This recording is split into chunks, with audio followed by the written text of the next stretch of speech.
सुप्रभात प्यारे बच्चों। आज हम हिंदी व्याकरण से समास करेंगे। बेटा, समास किसे कहते हैं? देखिए, परस्पर संबंध रखने वाले दो या दो से अधिक शब्दों के मेल को समास कहते हैं, या इसे कुछ इस तरह से भी कह सकते हैं, दो शब्दों को संक्षिप्त करके नया शब्द बनाने की प्रक्रिया को समास कहते हैं। आइए उदाहरण देखें। जैसे जेब प्लस घड़ी, जेब घड़ी। तो इस प्रकार से जो ये जेब घड़ी है, इस प्रकार बने शब्द को समस्त पद कहते हैं। समस्त पद के पहले शब्द को पूर्व पद तथा दूसरे पद को उत्तर पद कहते हैं। जैसे देखिए बेटा, डाकघर। डाकघर एक समस्त पद है और इसमें जो डाक शब्द है पहले वाला, उसे हम पूर्व पद, और जो घर है इसे उत्तर पद कहते हैं। अगर हम डाकघर का समास विग्रह करें तो बनेगा डाक का घर। नेक्स्ट है बेटा, समस्त पद के शब्दों को अलग करना और अलग करते हुए उनका संबंध स्पष्ट करना समास विग्रह कहलाता है। उदाहरण के लिए देखिए बेटा, समस्त पद यहाँ पर दिया हुआ है तुलसी कृत। तुलसी इसमें पूर्व पद है और कृत उत्तर पद है, और समास का विग्रह करते हुए बनेगा तुलसी द्वारा कृत। नेक्स्ट है कमल नयन। कमल पूर्व पद और नयन उत्तर पद है, तो समास विग्रह होगा कमल जैसे नयन। नेक्स्ट है बेटा, समास के भेद। समास के 6 भेद हैं। तत्पुरुष समास, द्वंद्व समास, द्विगु समास, कर्मधारय समास, बहुव्रीहि समास और अव्ययी भाव समास। तो चलिए बेटा, समास की ट्रिक जानते हैं कि हम किस प्रकार से इन समास के नाम याद कर सकते हैं। ट्रिक का नाम है द्वंद्व द्वि अब तक। द्वंद्व का मतलब होता है द्वंद्व समास, दी का मतलब होता है द्विगु समास, अ मीन्स अव्ययी भाव समास, ब मीन्स बहुव्रीहि समास, त मीन्स तत्पुरुष समास और क मीन्स कर्मधारय समास। तो बन गया द्वंद्व द्वि अब तक। आई थिंक अब आपको याद हो जाएगा। नेक्स्ट है बेटा, फर्स्ट सबसे पहले हम करेंगे अव्ययी भाव समास। अव्ययी भाव समास में पूर्व पद अव्यय होता है। नंबर 2 इसकी विशेषता है, उसका अर्थ भी प्रधान होता है।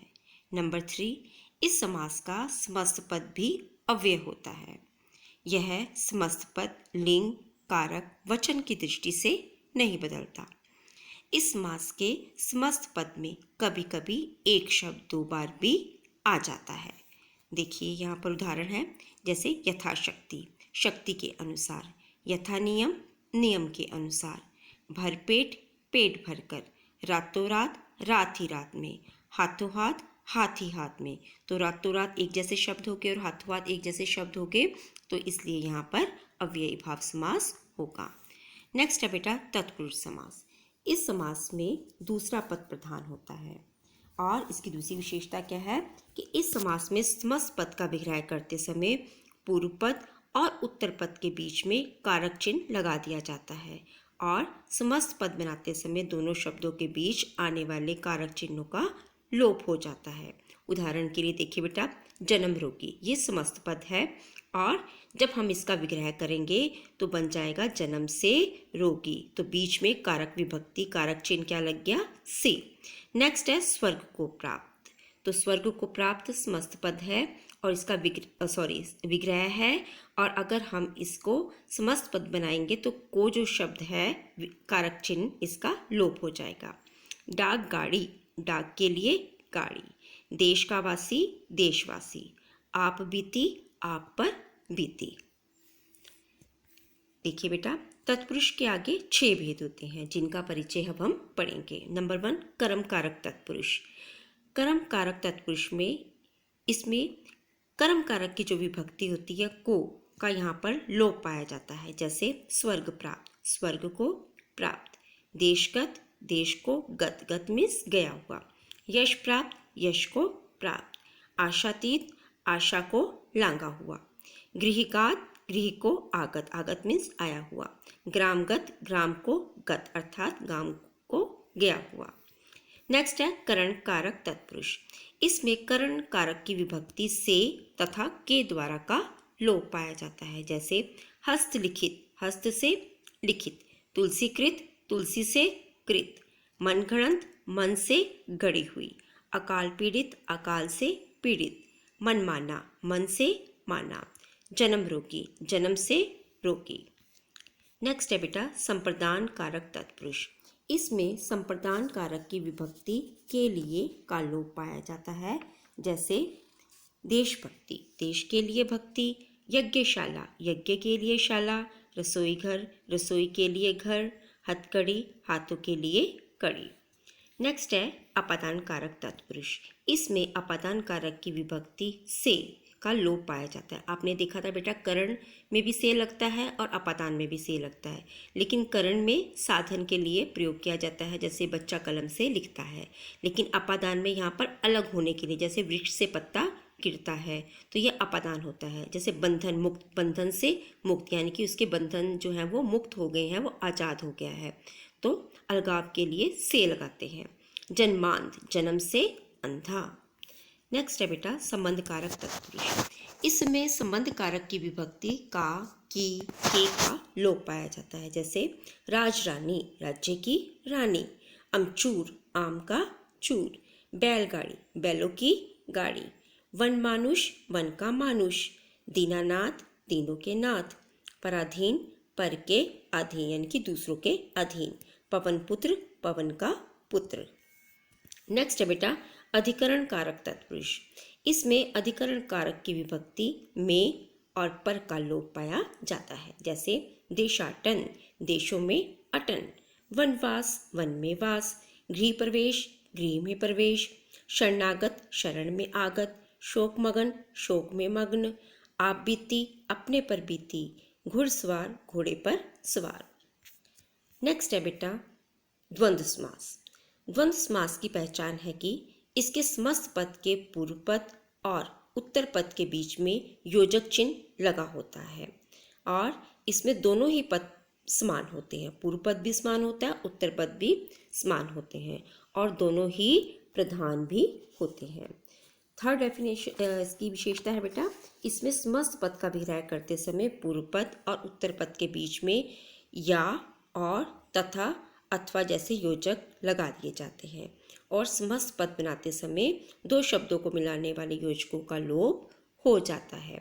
देखिए उदाहरण देखिए बेटा, जैसे माता पिता, योजक शब्द आ गया ना बीच में, माता और पिता के बीच में योजक चिन्ह आ गया यहाँ पर, तो विग्रह करने पर क्या बनेगा, माता और पिता।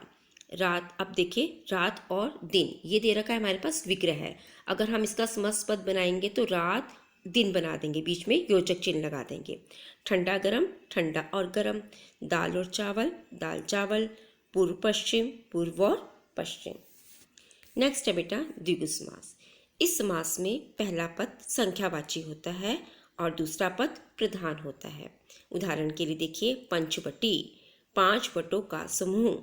चौराहा, 4 राहों का समूह। शताब्दी, शत अब्दों का समूह। दोपहर, 2 पहरों का समूह, 2 पहर का समूह। चारपाई, 4 पैरों का समूह। तो इन उदाहरणों में देखिए आप पंच, चौराहा 4, दोपहर 2, चारपाई 4, शताब्दी मतलब 100 वर्ष का समूह, तो ये सब क्या हो जाते हैं, हमारे संख्यावाची हैं। और आपने देखा होगा कि विग्रह करते वक्त इसमें क्या लगा देते हैं, का समूह लगाते हैं। नेक्स्ट है कर्मधारय समास। इस समास में विशेषण विशेष्य या उपमान उपमेय का संबंध होता है। उपमेय क्या होता है बेटा, जिसकी तुलना की जाए, और उपमान क्या होता है, जिससे तुलना की जाए। जैसे घनश्याम, घन के समान श्याम, इसमें उपमेय कौन है, श्याम, यानी कि जिसकी तुलना की जा रही है। और उपमान क्या हो गया, घन, तो यानी कि श्याम की जो तुलना की जा रही है किससे, घन के साथ की जा रही है, इसलिए यहाँ पर बनेगा घन के समान श्याम। नेक्स्ट विशेषण, संज्ञा की विशेषता बताने वाले शब्द विशेषण होते हैं। और विशेष्य किसे कहते हैं, जिन शब्दों की विशेषता बताई जाती है उन्हें विशेष्य कहते हैं। जैसे नील गाय, नीली है जो गाय, तो यहाँ पर विशेषण क्या है, नीली, और विशेष्य क्या है, गाय, यानी कि गाय की विशेषता क्या बताई जा रही है कि वो नीली है, तो विग्रह करने पर बनेगा नीली है जो गाय। नेक्स्ट उदाहरण देखिए, नीलांबर, नीला है जो अंबर। पुरुषोत्तम, पुरुषों में उत्तम है जो। श्वेतांबर, श्वेत है जो अंबर। चंद्रमुख, चंद्र के समान मुख। मुखचंद्र, मुख रूपी चंद्र। क्लियर बेटा। नेक्स्ट है बहुव्रीहि समास। इसमें कोई भी पद प्रधान नहीं होता, ना पूर्व पद प्रधान होता है और ना ही उत्तर पद प्रधान होता है, अपितु कोई अन्य ही पद प्रधान होता है। इस समास में दोनों पद मिलकर किसी अन्य पद की ओर संकेत करते हैं। उदाहरण से आप बेटा समझ जाओगे। देखिए बेटा, लंबोदर, लंबा है उदर जिसका, अगर हम विग्रह करेंगे तो क्या बनेगा, लंबा है उदर जिसका। किसका उदर लंबा है, भगवान गणेश जी का। तो किसी तीसरे की ओर संकेत कर रहे हैं तो क्या हो जाएगा, ये बहुव्रीहि समास हो जाएगा। दशानन, दस है आनंद जिसके, अर्थात कौन था दशानन, रावण। नेक्स्ट है महात्मा, महान है आत्मा जिसकी, यानी कि व्यक्ति विशेष की तरफ संकेत हो रहा है कि वो उसकी जो व्यक्ति है वो महात्मा कौन है, उसकी आत्मा महान है। चक्रधर, चक्र को धारण करने वाला, कौन थे चक्र को धारण करने वाले, भगवान श्री कृष्ण। तो इस समास में दोनों पद मिलकर किसी अन्य पद की ओर, अर्थात किसी तीसरे व्यक्ति की ओर संकेत करते हैं, उसे बहुव्रीहि समास कहते हैं। अब देखो यहाँ पर बेटा आप कई बार कंफ्यूज हो जाते हो। द्विगु समास और बहुव्रीहि समास में हम अंतर करेंगे। द्विगु समास आपको पता है, जैसे हम पहले ही पढ़ चुके हैं, इसका पहला पद संख्यावाची होता है, और बहुव्रीहि समास इसके दोनों पद मिलकर किसी विशेष पद की ओर संकेत करते हैं, जैसे कि अभी हमने पढ़ा है।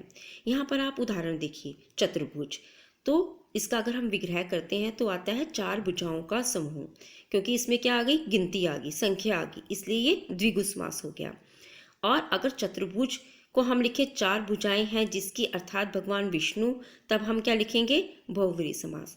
अगर आप विग्रह करते वक्त लिखते हो चार भुजाएं हैं जिसकी, लेकिन समास का नाम आप लिख देते हो द्विगु समास, तो ये आपका रोंग हो जाएगा, आपको इसके मार्क्स नहीं मिलेंगे। तो अगर आपने संख्यावाची वाला लिखना है चार भुजाओं का समूह, तो समास का नाम आप द्विगु समास देंगे, और अगर आप चार भुजाएं हैं जिसकी अर्थात विष्णु लिखते हो, तब आप इसको बहुव्रीहि समास लिखेंगे। नेक्स्ट है बेटा त्रिनेत्र, तीन नेत्रों का समूह, यानी कि तीन संख्यावाचक आ गया यहाँ पर, तो द्विगु समास। और अगर आप लिखते हो तीन नेत्र हैं जिसके, अर्थात भगवान शिव, तो ये बहुव्रीहि समास बनेगा। नेक्स्ट उदाहरण है अष्टाध्यायी। अष्टाध्यायी मीन्स 8 अध्यायों का समूह, 8 इसमें संख्यावाचक आ गया, इसका मतलब यहाँ पर द्विगु समास है। और अगर आप लिखते हो 8 अध्याय हैं जिसके, अर्थात पाणिनि का व्याकरण, तब आप इसको बहुव्रीहि समास लिखेंगे। क्लियर बेटा। नेक्स्ट है उसी तरह से कर्मधारय और बहुव्रीहि समास में भी अंतर होता है, जो बच्चे कई बार मिस्टेक कर देते हैं। कर्मधारय क्या है, जैसे भी हमने पढ़ा है, इस समास में दोनों पदों में विशेषण विशेष्य या उपमान उपमेय का संबंध होता है, और बहुव्रीहि समास इसके दोनों पद मिलकर किसी विशेष पद की ओर संकेत करते हैं। देखिए उदाहरण बेटा, पीताम्बर, अगर हमने लिखा पीत है जो अंबर, तो क्या बनेगा, कर्मधारय समास। और अगर हम लिखते हैं पीत है अंबर जिसके, अर्थात भगवान श्री कृष्ण, तब आप इसको लिखेंगे बहुव्रीहि समास।